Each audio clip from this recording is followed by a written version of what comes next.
गुरुजी महाराज को प्रणाम। आप सबको नमस्कार। बहुत भाग्यशाली हूं मैं कि ये अपॉर्चुनिटी मुझे मिली अपनी ब्लेसिंग्स लेने के लिए। गुरुजी हमें 1995 में मिले थे और उस जमाने में गुरुजी के बारे में ज्यादा लोगों को नहीं पता था। हमें ऐसे ही पता चला कोई बाबा आए हैं, वो क्योर करते हैं। हमें बिल्कुल विश्वास नहीं हुआ। फिर भी किसी ने बताया कि कोई क्योर अगर किसी को कराना है मर्ज तो वो कर सकते हैं, उनमें ये शफा है।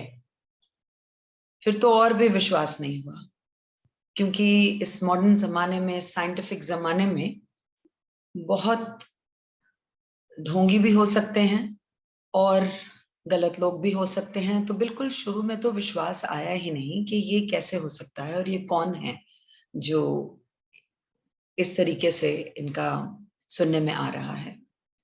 मेरा बेटा बहुत छोटा था, 7 साल का था उस समय, और क्योंकि हर महीने उसको बुखार आ जाता था, मेरी परेशानी वो थी। मेरी अपनी टांगों में बहुत दर्द होती थी और मैं जमीन पे नहीं बैठ सकती थी। बहुत इलाज कराए, लेकिन ना मर्ज पता चलता था और ना ही दर्द जाता था। तो मन में ये भी था कि if this works, but I had never had that attitude के लेट अस ट्राई। वो नहीं था। जब गए तो उससे पहले मेरी फैमिली के कुछ मेंबर जा चुके थे और उनका कल्याण गुरुजी ने किया था। गुरुजी उस जमाने में जलंधर से आए थे, जो उनका डेरा था, और दिल्ली में वो लोगों का कल्याण कर रहे थे। कोई मंदिर की स्थापना तब नहीं हुई थी और इट वाज अप टू गुरुजी कि वो किससे बात करते थे और कहाँ किसको बिठाया जाता था। उस टाइम गुरुजी ने हमें बोला कि मेरे पीछे चलो, और 40 और गाड़ियां उनके पीछे गईं। एक जगह ले गए और वहां पे कमरे में जाके उन्होंने अपने आप को बंद कर लिया। बाकी सब लोग बाहर बैठे रह गए और मैंने यही सोचा कि मैं तो जमीन पे बैठ नहीं सकती। ये किसी का ड्राइंग रूम है, लेकिन सब जमीन पे बैठे हुए हैं, तो मैं कोने में जाके खड़ी हो गई। दरवाजा खुला, गुरुजी सीधे मेरी तरफ आए और इशारे से उन्होंने मुझे खड़े होने के लिए बोला और मुझे बोला 10। मैंने कहा जी पंजाबी में, मेरा लड़का। कहते हैं उसकी छोड़, अपनी बता, तुझे क्या प्रॉब्लम है। मैंने कहा जी मेरी टांगें बहुत दर्द करती हैं। कहते हैं यहाँ इतनी देर बैठी रही, तुझे दर्द हुई? तब मैंने रियलाइज करा मैं कब थक के बैठ गई, मुझे खुद को नहीं पता था। तो उन्होंने बोला आज के बाद नहीं होगी। ये 1995 की बात है और आज तक नहीं हुई। वो दर्द कभी लौट के नहीं आई। बेटे का उन्होंने पूछा तो मैंने बस इतना बताया कि गला खराब रहता है। उन्होंने कहा सोने का ओम पिना दे इसको और घर में चावल बनाना और खाना बंद कर दो। दो बातें ये थी और मेरे दिमाग में एक लहर सी दौड़ी सोच की कि इतने छोटे बच्चे को सोने की चेन पहनाऊं। तो आगे से हंस के गुरुजी कहते हैं पीले धागे में पहना दियो फिर। और फिर मैंने टिपटो करके उनके कान में बोला, मैंने कहा गुरुजी जॉइंट फैमिली है। तो उन्होंने बोला तू, तेरा घर वाला, तेरे दोनों बच्चे, सारी उम्र ना चावल खाएंगे ना बरतेंगे। जब मेरे प्रसाद में आए तो हमें गुरुजी ने अलाउ कर दिया कि जब वो प्रसाद चावल का देते हैं, उन्होंने बताया कि वो पदार्थ की नजर से नहीं देखना, उसको सिर्फ प्रसाद की नजर से देखना। ये दाल है, ये सब्जी है, ये रोटी है, ये नहीं देखना। उसको सिर्फ प्रसाद की नजर से देख के और उसको ग्रहण करना है। बेटा बिल्कुल ठीक था और मैं भी बिल्कुल ठीक हो गई। उस दिन गुरुजी ने काफी और ब्लेसिंग्स दी। उनमें से एक ये है, तेरा अपना स्कूल है। मैंने कहा नहीं, आपको गलत फहमी हुई है। स्कूल मेरी मदर चलाती है, मेरा कोई स्कूल वूल नहीं है। इसे तेरा अपना है, मैंने देख लिया।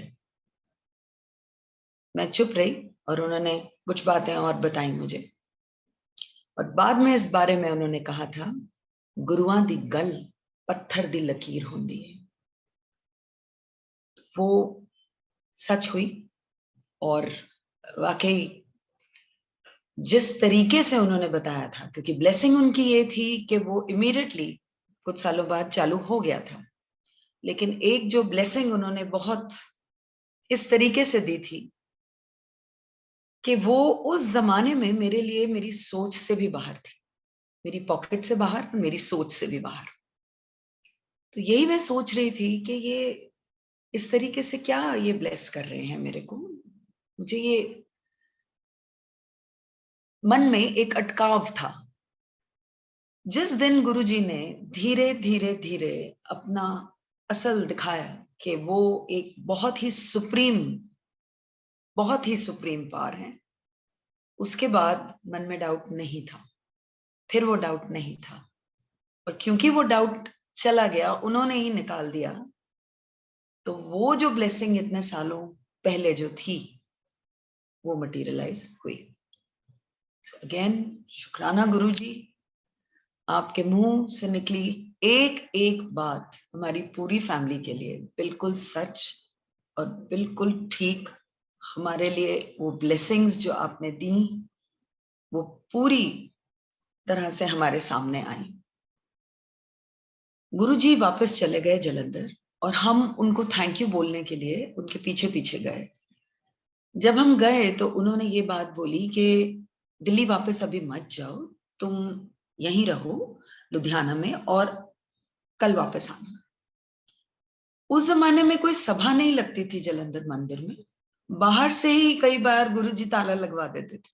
तो ये भी उनकी डिस्क्रिशन सी किसको उन्होंने अंदर आज्ञा देनी है आने की। और एक सेवक थे, मैंने उनसे पूछा कि द्वार कितने बजे खुलता है, तो उन्होंने बोला द्वार तो हम 10 बजे खोल देते हैं, गुरुजी पाठ से उठ के 11 बजे आते हैं अपनी सीट पर। तो हम 11 बजे पहुंच गए। जब हम 11 बजे पहुंचे तो देखा कि वहां मंदिर में कोई भी नहीं था हमारी फैमिली के सिवा। और गुरुजी अपनी ड्रेस पहने, अपने रोब्स, चोला अपना पहने, वो अपनी सीट पे बैठे थे। और गुरबानी के शब्द नॉर्मली लगते थे वहां पे, लेकिन वो नहीं लगे हुए थे, टेप साइलेंट था, टेप रिकॉर्डर का जमाना था वो। और जैसे ही उन्होंने हमारे को देखा, उन्होंने बोला aunty you are late, English में बोला, what were you doing all this while, wait I will tell you. और फिर उन्होंने पंजाबी में बोलना शुरू करा। 2 आलू के परोंठे खाते, एक कटोरी दही दे नाल, आधा ग्लास पानी पिया, टेबल पे रखा, फिर वॉशरूम गई। उसके बाद अपनी बहन के पीछे वाले कमरे में तेरा काला सूटकेस पड़ा था, वहां से तूने अपनी बेटी की ड्रेस निकाली, ऑरेंज वाली। तुझे ना वो जो ड्रेस उसने पहनी थी उसको पसंद नहीं आई थी तेरे को, तूने चेंज करी। फिर तू सारे कमरों में जाके सबके पास सबको तूने बुलाया। उसके बाद जो आधा ग्लास टेबल पे तेरा रखा था वो तूने फिनिश करा, और फिर टॉयलेट गई। और उसके बाद पूरा 1 घंटा मेरे पास लेट आ रही है। गुरुआ नु वेट नहीं कराईदा। My mouth fell open. I was totally shaken up कि ये कौन है, इनको इतना कुछ कैसे मूवमेंट बाय मूवमेंट पता है। एंड अगर ये सब जानते हैं तो ये काफी कुछ और भी जानते होंगे। So he started disclosing things which were very close to my heart, but only known to me or to my mother. And धीरे धीरे वो इस तरीके से बयान करने लग गए कि उनको काफी कुछ पता है। And he was not an ordinary saint. And एक बार मैंने उनसे पूछा भी था, मैंने कहा गुरुजी आप दिखाते क्यों नहीं अपना असल बाहर? तो कहते हैं जो असल होता है वो हमेशा अपने आप को लुका के रखेगा, वो छुपा के रखेगा, वो कभी अपने आप को बाहर बयान नहीं करेगा।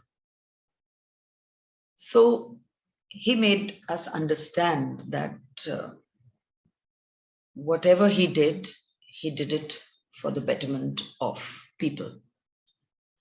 He said वो गुरु ही क्या जो बता के कल्याण करे। कितने कल्याण तो मैं ऐसे कर जाता हूं लोगों को पता भी नहीं चलता। और मेरे बहुत तरीकों में से एक ये है, जो बोलता है उसका भी भला, जो सुनता है उसका भी भला, दोनों तरफ मेरी ब्लेसिंग्स चल रही होती हैं। वो पता करना तुम्हारा काम नहीं, तुम अपनी ब्लेसिंग्स लो। तो ये गुरुजी ने बता दिया और अपने सामने उन्होंने कई बार संगत करने को बोला। तो इस तरीके से, और कई बार जब मैं भूल जाती थी कि ये भी था और वो भी था कल्याण, तो पीछे जब साथ बैठते थे तो प्रॉम्प्ट करते थे कि वो भी तो था, हुन प्यो दा दस की मैं कितना। So then, of course, he has done kalyan for so many in my family, and so many जिनको पता भी नहीं कि गुरुजी ने उनके लिए क्या क्या किया। मेरे फादर को उस टाइम 1995 के दौरान, उसके बाद बताया गया कि उनको लिम्फोमा है, cancer of the lymph glands, और अस्पताल वालों ने कुछ 3 महीने से ज्यादा नहीं दिए थे उनको। हमें पता चला कि गुरुजी आए हैं और हम वहां गए गुरुजी को बताने के लिए। उस जमाने में आपको बोलना पड़ता था आप क्यों आए। कुछ टाइम के बाद गुरुजी ने वो चेंज कर दिया और फिर ये बोला कि जो जहां बैठा है वो चुपचाप वहीं बैठा रहे, टेलीपैथी से मैं सारी बात सुनता हूं। उसके बाद आपको बोलने की भी जरूरत नहीं पड़ती थी। तो जब बोलने का जमाना था, हम कुछ बोल नहीं पाए और चुपचाप वहां से चले आए। इतना मौका दिया गुरुजी ने कि अपने सामने बिठाया और कोई और नहीं था सिवाय मेरे हस्बैंड और मेरे, फिर भी हम नहीं बोल पाए। उसके बाद 1 हफ्ता बीता और गुरुजी ने फोन किया और बोला कि कहीं चलना है, वहां मैं ब्लेस करने जा रहा हूं और तुम भी मेरे साथ आओ, दोनों जने। हम गए, बहुत अच्छा माहौल था, किसी की हाउस वार्मिंग थी, गुरुजी ब्लेस करने गए थे। लेकिन बिल्कुल भी वहां इस तरीके से जैसे सब हंस रहे हैं, बोल रहे हैं, क्योंकि फादर हॉस्पिटल में थे तो मन नहीं था। तो मैं पीछे जाके बैठ गई। उन्होंने इशारा करा, मुझे आगे बुलाया, अपने साथ बिठाया और उसके बाद मेरी तरफ देखा भी नहीं। मन में अभी मैं यही सोच रही थी कि मैं यहाँ क्यों बुलाई गई हूँ, मेरे फादर हॉस्पिटल में हैं और यहाँ पे मैं क्या कर रही हूँ, मैं क्यों बुलाई गई हूँ। एकदम गुरुजी ने मेरी तरफ देखा और बोला, तेरे पापा का कैंसर ठीक कर दिया है मैंने। उन्होंने पंजाबी में बोला, तेरे प्यो दा कैंसर ठीक कर देता है। मैंने तो कैंसर शब्द बोला भी नहीं था, मैंने तो कुछ भी मुंह से नहीं निकाला था उस दिन। बाद में जब हमने देखा कि फादर की जो रिपोर्टें हैं वो कैंसर अब शो ही नहीं कर रही थी, वो बिल्कुल ठीक आ रही थी, ये भी गुरुजी की ही ब्लेसिंग थी। मेरे फादर आज तक जिंदा हैं, he is going to turn 84 and ये गुरुजी की कृपा है कि he didn't have to suffer like any cancer patient would have. And उसके बाद उनकी मेमोरी जो थी वो चली गई। And again we went to Guruji और गुरुजी ने बोला, काले चने प्रवाह कर दो। 2 दिन हुए, कुछ नहीं हुआ, वापस गए गुरुजी के। उन्होंने देखते ही बोला, चने प्रवाह नहीं हुए, दोबारा करो। जब दोबारा करा तो पता चला कि जो पहली बारी करा था जिसने, प्लास्टिक का पैकेट गांठ नहीं खुली थी, वो एक्सीडेंटली गिर गया पानी में और वैसे ही बह गया। तो चने पानी में बहे नहीं थे, वो प्लास्टिक की पोटली के अंदर ही चले गए थे। तो इस बार खोल के पैकेट और प्रवाह किया और father revived and his memory is very strong, even today it's very strong. Mother के लिए भी बहुत कल्याण गुरुजी ने करे। उनकी रिपोर्टें suspected tuberculosis of the small intestine दिखाती थी, कोलन कैंसर दिखाती थी। गुरुजी के पास आई, लंगर छका, चाय प्रसाद और लंगर चखा, क्योंकि गुरुजी ने बताया था कि ये मेरा प्रोसेस होता है, चाय प्रसाद और लंगर, ये दोनों आपको ग्रहण करने होते हैं, अदरवाइज ही सेड कि ये प्रोसेस इनकम्प्लीट है। तो वो दोनों ग्रहण करवाए मम्मी को। और उसके बाद जब वो हॉस्पिटल में गई और उन्होंने रिपोर्टें दोबारा निकलवाई, कुछ भी नहीं था, कुछ भी नहीं था रिपोर्टों में। बिल्कुल क्लियर, बिल्कुल क्लियर। मुझे एक दिन उन्होंने बोला, जे मैं तेनू दसांगा तेनू की है, तेरे पैरों तले जमीन खिसक जाएगी। मैंने उनको बोला, महाराज मुझे दसना ना, मुझे पता करने की जरूरत भी नहीं। मैं देख चुकी हूँ आप बहुत लोगों का क्या क्या कल्याण कर रहे हो, आप बस मुझे क्योर कर देना, मुझे कुछ भी नहीं पता करना। तो उन्होंने बोला, मैं तुझे 5 साल के बाद बताऊंगा। मैंने कहा, महाराज 5 साल के बाद भी मुझे मत बताना। आई न्यू कि मेरे में वो शक्ति नहीं कि मैं सुन भी सकूं। And Guruji was very kind. He just told me, he said, no darshan for 5 years.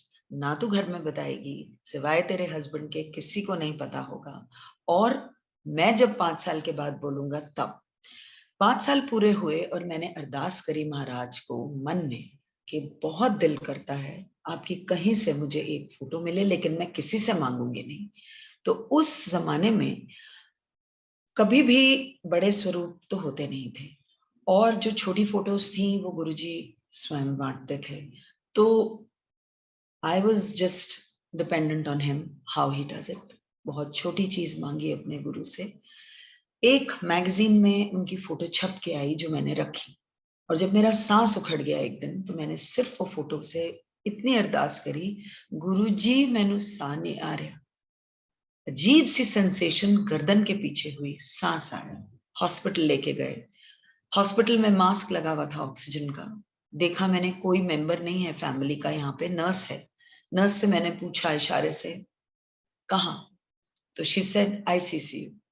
उसके बाद मन में एक ख्याल आया कि ना मेरा घर वाला काम आया, ना मेरे माँ प्यो, ना मेरे बच्चे, ना कोई और, सिर्फ मेरा गुरु काम आया।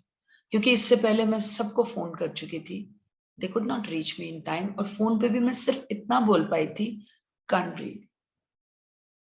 एंड गुरुजी के सामने जब मैं खड़ी थी, लाइन में मेरी बारी आई, तो प्रसाद बांट रहे थे। तो कहते हैं, क्यों फिर? ना घर वाला कम आया, ना माँ प्यो, ना बच्चे, ना कोई और, तेरा गुरु कम आया, ले तेरी सेकंड लाइफ ऐश कर। And I got loads of Prasad. He is so kind.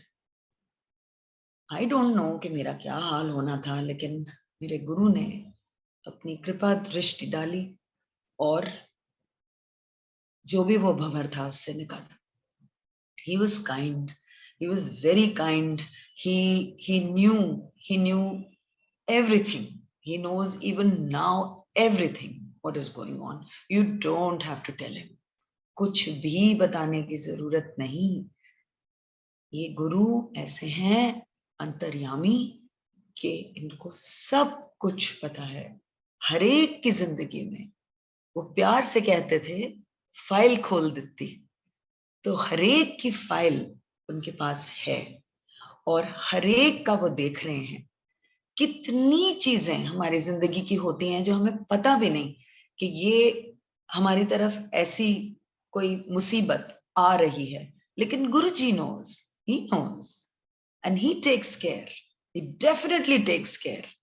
वो मुसीबत आने ही नहीं देते। वो हमारे को उस तरीके से बिल्कुल भी बचा के और प्रोटेक्ट करके, provided you go straight, that is the condition, कि आपसे गलती ना हो। अगर हम गलत, तो गुरु किसी को भी प्रोटेक्शन नहीं देता गलत चीज पे। So he is there with every one of us and everybody. जो उनके बारे में जो भी, अगर आप उनके बारे में शेयर करते हैं, तो गुरुजी के ही अल्फाज हैं कि ये एक ब्लेसिंग है, ये एक ब्लेसिंग है। उन्होंने एक बार मुझे बोला था कि अगर 2 बंदे भी बह के मेरी गल कर लैन, हो गई मेरी संगत। वो सत्संग को संगत करना बोलते थे। तो उन्होंने यही बताया, even if 2 people talk about Guruji, tell about Guruji, वो ही आपका सत्संग। And he always believed in simplicity, always.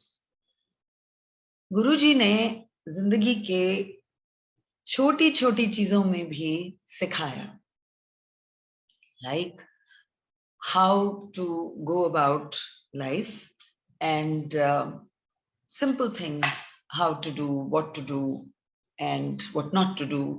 सो ये बहुत बहुत अहम चीजें हैं कि आप, like once he told me, he said, okay, you go to this place and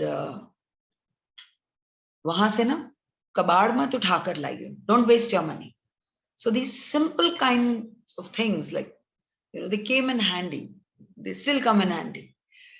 And once my son, he had just thought that 12वीं के बाद ना मैं गुरुजी को मत्था टेकने जा रहा हूँ और मैं आज उनको बस बोल दूंगा मैं MBA कर रहा हूँ.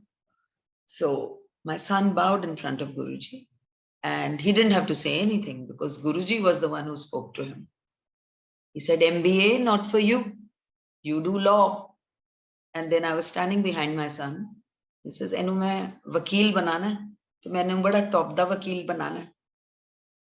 Those blessings were such that one day my son felt that the studies are too hard. Actually, he was not willing to study that hard. And he says, आप ना गुरुजी को जाके बोलो, ये ना मेरे लिए बहुत मुश्किल है, आप ना उनको बोलो हुक्म पलट दें, कुछ और मेरे को बोल दें. So I told him, I said, I will not come in between your dialogue and your direct connection with your guru. So you, whatever you want to talk, you talk, but I would suggest as a mother कि आप ये ना कहें. मैं आपको ये advice देती हूँ कि आप ये गुरु से ना कहें कि हुक्म पलट दें, क्योंकि उन्होंने आपकी पूरी जिंदगी देखकर आपको ये बख्शा है. लोग आते हैं यहाँ पे, पूछते हैं, और गुरुजी कहते हैं मैं कोई जोचिया, तुमको उन्होंने खुद बोला और तुम अभी भी सोच रहे हो. सो ये हमारी कॉन्वर्सेशन हो रही थी दिन में, और उसी समय गुरुजी का फोन आया, हस्बैंड और बच्चों को लेके और आओ और हमने कहीं चलना है. और भी संगत थी, हम लोग उतरे और मैं, गुरुजी और मेरा बेटा, हम तीनों आगे आगे, हम गुरुजी के साथ साथ चल रहे थे, और मेरे हस्बैंड और मेरी डॉटर पीछे थे. लिफ्ट आई, दरवाजा खुला, हम तीनों लिफ्ट में, और वहां पे गुरुजी मेरे सन को बोलते हैं, बिना कुछ उससे पूछे, वकील ते मैं तेनू बना के छड़ना है, लेटर और sooner. He didn't say sooner or later, he said later or sooner. And then he tells me, he said, Sabina 2 साल ना इसको बड़ी मुश्किल लगेगी पढ़ाई, उस तो बाद यदि टोर देखी तो. And it's true, he is a lawyer today, all because of Guruji. That blessing is the Guru's blessing for what and how and where his life should have gone. He had planned out everything. And if in times of today people who have not seen him, अगर आप पूछें कि आपको तो बताया लेकिन हमें नहीं बताया, आपको भी बता रहे हैं. He had said, मेरे साथ डायरेक्ट कनेक्शन जोड़ो. और ये गुरुजी ने मुझे एक बार इस तरीके से भी बोला. कोई थे जो हमारे जानकार थे, उनको मैंने गुरुजी के बारे में बताया, तो गुरुजी ने सुनी पहले तो वो बात, और उसके बाद उन्होंने बोला, उनको जाके बोल मेरे साथ डायरेक्ट कनेक्शन जोड़े. एंड देन ही सेड, जो मेरे बारे में बताता है, सबसे पहले तो वो ब्लेसिंग्स ले जाता है, लेकिन फिर जिसने सुना, उसका और मेरा डायरेक्ट कनेक्शन होना चाहिए, क्योंकि वो इंसान बीच में से हट जाएगा. वो तो अपना ब्लेसिंग्स ले गया, फिर गुरु और आपके बीच में वो डायरेक्ट कनेक्शन है. तो आप अगर गुरु से कुछ पूछना भी चाह रहे हैं, पहले तो वो ये कहते थे पुछीदा नहीं होंदा, मतलब डोंट आस्क. उनको पता है, आप उनसे बात अगर करें, not as a question, just आप उनसे बात करें, आपकी जिंदगी जो चल रही है उसी में आपका जवाब आ जाएगा कि आपको क्या करना है. He will make it so clear that there will be no doubt. And in case you have gone on the wrong side where he was not indicating, he will again bring you back to where he wanted you to go. So गुरुजी आपको गलत कभी नहीं जाने देंगे, वो वहां रोक लगा देंगे, और अगर रोक लग गई तो इसका मतलब वो आपके लिए नहीं है. He is with you. आप जितना ये विश्वास रखेंगे कि he is with you, he is always with all of us. और इस बात के लिए there is no doubt, there is no doubt. He had said संगत बढ़ेगी, और हम लोग उस टाइम सोचते थे कि ये तो बाहर से ही लोगों को कह देते हैं आज नहीं मिल सकते या नहीं है, संगत कैसे बढ़ेगी, ना टीवी में देते हैं, उन्हीं की ये मनाही थी, उन्हीं के हुक्म से, ना आप उनके बारे में आर्टिकल्स छाप सकते हैं न्यूज़पेपर में या मैगजीन्स में, ना ही आप उनके बारे में टीवी पे प्रचार कर सकते हैं, आप नहीं कर सकते। और इसीलिए हम ये उस जमाने में सोचते थे कि संगत कैसे बढ़ेगी, बट गुरुजी हैड सेड कि संगत करो मीन्स के वी टेल ऑल द कल्याण्स जो गुरुजी ने हमारे ऊपर, जो उन्होंने ब्लेसिंग्स दी हैं, कल्याण करे हैं, वो बताए। So that is how this satsang started, that is how Guruji in his physical form also used to make us do. And then he was not just there for curing people. That is one aspect of it. He used to say, अगर ध्यान गोडों में जा रहा है, and this was generally said, अगर ध्यान गोडों में जा रहा है तो भगवान की तरफ कैसे जाएगा? तो इसीलिए जितनी दर्दें होती हैं, वो सारी दर्दें, वो सारे पेन पहले मैं हटा देता हूं, ताकि आपका डायरेक्ट कनेक्शन भगवान से बने. And then you can move forward. And it is your personal connection. You don't have to ask anybody how to go about it. It is you and the Guru. How you want to pray, what you want to pray, it is your prerogative. It is entirely up to you. तो वो आपके अपनी अपनी श्रद्धा है आपकी कि आप कैसे नमन करते हैं. गुरुजी ने बहुत अलग अलग जगह कई बारी भेजते थे, अलग अलग मतलब different types of people we used to meet at times, and it was he knew beforehand only ke what the reaction of that person would be. अगर आप जैसे किसी संगत कर रहे हैं और क्या वो सोच रहे हैं, हमें नहीं पता, लेकिन गुरुजी को पता होता था. सो गुरुजी को सब पता है, हमारी जिंदगी का, आपकी जिंदगी का, और उनको सब पता है. हर इंसान की जिंदगी में उतार चढ़ाव होते हैं, परेशानियां आती हैं, लेकिन गुरु का अगर एक सहारा और इस तरीके से कि आप उनकी शरण में हैं, तो आप हमेशा अपना कल्याण करा जाएंगे उनसे. ये उन्हीं का बताया हुआ रास्ता है. जय गुरु जी महाराज.